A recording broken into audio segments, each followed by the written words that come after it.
ಖಾಸಗಿ ಜಮೀನಿನಲ್ಲಿ ಇದ್ದಂತಹ ಕಟ್ಟಡವನ್ನು ಕೆಡವಿದ್ದ ಶಾಸಕ ಅಶೋಕ್ ರೈ ಅವರಿಗೆ ಇದೀಗ ಸಂಕಷ್ಟ ಎದುರಾಗಿದೆ. ಯಾಕೆ ಅಂದರೆ ಕೋರ್ಟ್ ವ್ಯಾಜ್ಯದಲ್ಲಿ ಇದ್ದಂತಹ ಜಾಗದಲ್ಲಿ ಇದ್ದ ಕಟ್ಟಡವನ್ನು ಪುತ್ತೂರಿನ ಶಾಸಕರಾಗಿರುವಂತಹ ಅಶೋಕ್ ರೈ ಅವರು ಅಂದು ಡೆಮಾಲಿಷ್ ಮಾಡಿರ್ತಾರೆ, ಕೆಡವಿರ್ತಾರೆ. ವ್ಯಾಜ್ಯದಲ್ಲಿದ್ದ ಕಟ್ಟಡವನ್ನು ಕೆಡವಿ ಈಗ ಅವರು ಪೇಚಿಗೆ ಸಿಲುಕಿದ್ದಾರೆ. ಕಾಂಗ್ರೆಸ್ನ ಶಾಸಕ ಅಶೋಕ್ ರೈ ಜಾತ್ರಾ ಮಹೋತ್ಸವಕ್ಕೋಸ್ಕರ ಈ ಕಟ್ಟಡವನ್ನು ಕೆಡವಿದ್ರು ಆ ಸಂದರ್ಭದಲ್ಲಿ ಅವರು. ಆದರೆ ಇದನ್ನು ರಾತ್ರೋರಾತ್ರಿ ಪುತ್ತೂರಿನ ಹಳೆ ಬಿಲ್ಡಿಂಗನ್ನು ಧ್ವಂಸ ಮಾಡಿದ್ರು. ಪೇಟೆ ಅಗಲೀಕರಣದ ನೆಪದಲ್ಲಿ ಸ್ವತಃ ಅವರೇ ಬುಲ್ಡೋಜರನ್ನು ಚಲಾಯಿಸಿ ಅದನ್ನು ನೆಲಸಮಗೊಳಿಸಿರ್ತಾರೆ. ಈ ವೇಳೆ ಕೇದಿಗೆ ಮನೆತನಕ್ಕೆ ಸೇರಿದಂತಹ ಕಟ್ಟಡವು ಕೂಡ ಧ್ವಂಸವಾಗಿರುತ್ತೆ. ಆ ಕೋರ್ಟ್ ವ್ಯಾಜ್ಯದಲ್ಲಿರುವಂತಹ ಕೇದಿಗೆ ಮನೆತನದ ಜಾಗದ ಕಟ್ಟಡ ಏನಿದೆ ಅದನ್ನು ಕೂಡ ಧ್ವಂಸ ಮಾಡಿದ್ರಿಂದಾಗಿ ಈಗ ಕೋರ್ಟ್ ಮೆಟ್ಟಿಲೇರಿದ್ದಾರೆ, ದೂರನ್ನು ನೀಡಿದ್ದಾರೆ ಅದರ ಮಾಲೀಕರು. ತಕರಾರು ಕೋರ್ಟ್ ವಿಚಾರಣೆಯಲ್ಲಿ ಇರುವಾಗಲೇ ಕಟ್ಟಡವನ್ನು ಧ್ವಂಸ ಮಾಡಿದ್ದು, ಅದನ್ನು ಪ್ರಶ್ನಿಸಿ ಈಗ ದೂರನ್ನು ನೀಡಲಾಗಿದೆ. ಮಹಾಲಿಂಗೇಶ್ವರ ಜಾತ್ರೆಯ ನೆಪದಲ್ಲಿ ಅದಕ್ಕೆ ಜಾಗ ಸಾಲಲ್ಲ ಅಂತೇಳಿ ಆ ನೆಪವನ್ನು ಇಟ್ಟುಕೊಂಡು ಕಟ್ಟಡವನ್ನು ಡೆಮಾಲಿಷ್ ಮಾಡಿದ್ದಾರೆ. ಕೋರ್ಟ್ ವ್ಯಾಜ್ಯ ಇದ್ದ ಕಟ್ಟಡವನ್ನು ಡೆಮಾಲಿಷ್ ಮಾಡಿದ್ದಾರೆ ಅಂತೇಳಿ ಈಗ ದೂರು ದಾಖಲಾಗಿದೆ. ಇನ್ನು ದೂರುದಾರರಾಗಿರುವಂತಹ ಡಾಕ್ಟರ್ ಅರುಣ್ ರಾವ್ ಕೇದಿಗೆ ಅವರನ್ನು ನಮ್ಮ ಪ್ರತಿನಿಧಿ ಕಿರಣ್ ಮಾತನಾಡಿಸಿದ್ದಾರೆ, ನೋಡ್ಕೊಂಬರೋಣ.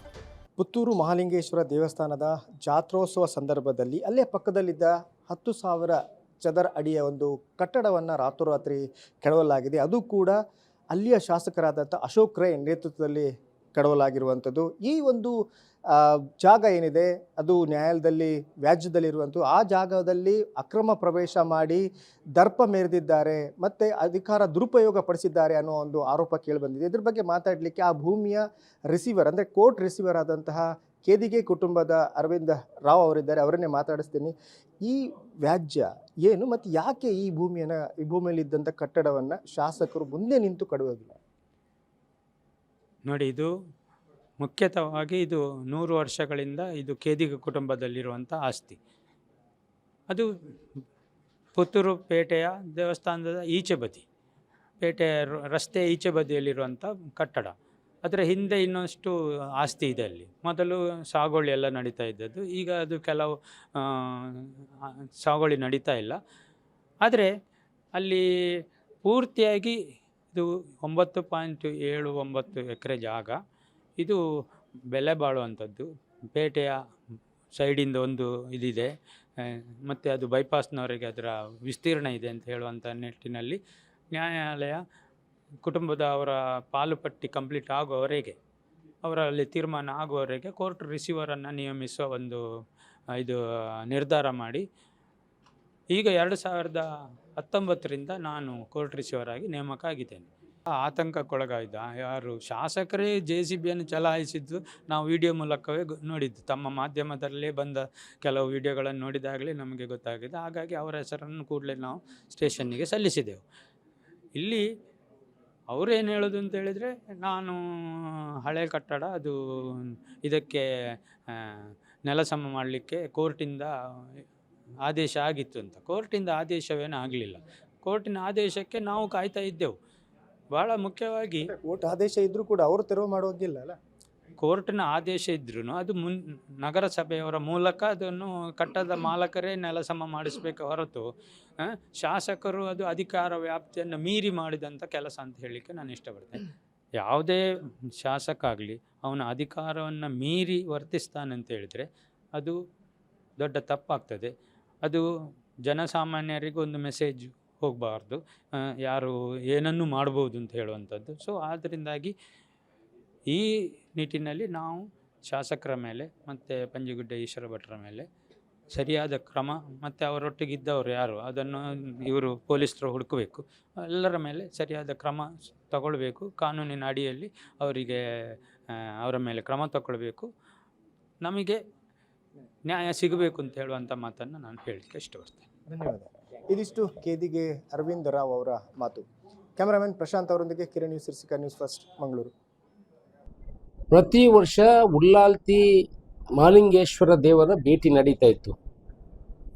ಆ ಭೇಟಿ ನಡೆಯುವ ಸಮಯದಲ್ಲಿ ಅಲ್ಲಿ ಬರುವಂಥ ದಾರಿ ಭಾರಿ ಕಿರಿದಾಗಿದ್ದು ಇಡೀ ನಮ್ಮ ಪುತ್ತೂರಲ್ಲ, ಇಲ್ಲಿ ಬರುವಂಥ ಭಕ್ತಾದಿಗಳಿಗೆ ಎಲ್ರಿಗೂ ಗೊತ್ತಿದೆ. ನಾವು ಅಲ್ಲಿ ಏನಾಗಿತ್ತು, ಅದರ ಎದುರುಗಡೆ ಇರುವಂತ ಒಂದು ಹಳೆಯ ಕಟ್ಟಡ, ಸುಮಾರು 100 ವರ್ಷದ ಹಿಂದಿನ ಕಟ್ಟಡ, ಇವಾಗಲೇ ಅದು ಕೋರ್ಟಿನಿಂದ ಆದೇಶ ಮುಖಾಂತರ ಅದನ್ನು ತೆರವುಗೊಳಿಸಬೇಕು ಅಂತ ಆದೇಶ ಆಗಿತ್ತು. ಆದರೆ ನಗರಸಭೆಯವರ ಅವರು ಸರ್ಕಾರ ಅಂತ ಹೇಳಿದ್ರೆ ಹಾಗೇನೆ ಬೇಕಾ ಬೇಡವಾ, ಅಲ್ಲಿ ಏನಾದರೂ ಅಲ್ಲಿ ಬಾಡಿಗೆ ಇದ್ದವರು ಏನು ಮಾಡ್ತಾರೆ ಅಂತ ನಮಗೆ ಗೊತ್ತಿಲ್ಲ. ಸಾಧಾರಣ 1 ವರ್ಷದ ಹಿಂದೆ ನಿರಳ ಹೋಟೆಲನ್ನು ನಗರಸಭೆ ಕೋರ್ಟ್ ಆದೇಶದ ಮುಖಾಂತರ ಸೀಸ್ ಮಾಡಿ ಅವರಲ್ಲಿ ಇದ್ದಂಥ ಸಾಮಾನುಗಳು ಏನಿದೆ ಅದನ್ನು ಕೂಡ ಒಳಗಡೆ ಹಾಕಿ ನಿಂತಹ ಪರಿಸ್ಥಿತಿ, 3 ಅಂಗಡಿಗಳನ್ನು ಸೀಸ್ ಮಾಡಿತ್ತು. ನಾವು ಅವರ ಹತ್ರ ತುಂಬಾ ಸಲ ವಿನಂತಿಗಳನ್ನು ಮಾಡ್ಕೊಂಡಿದ್ವಿ. ಹಳೆಯ ಕಟ್ಟಡ ಇದೆ, ನಮಗೆ ಕಟ್ಟಡ ತೆರವುಗೊಳಿಸಬೇಕು, ಜಾಗದ ಬಗ್ಗೆ ಏನು ಕಾಳಜಿ ಇಲ್ಲ. ಏನು ಉಲ್ಲಾಲ್ತಿ ಬರುವಾಗ ರಸ್ತೆ ಇದೆ, ಸುಮಾರು 30,000-40,000 ಜನ ಅಲ್ಲಿ ಬರ್ತಾರೆ.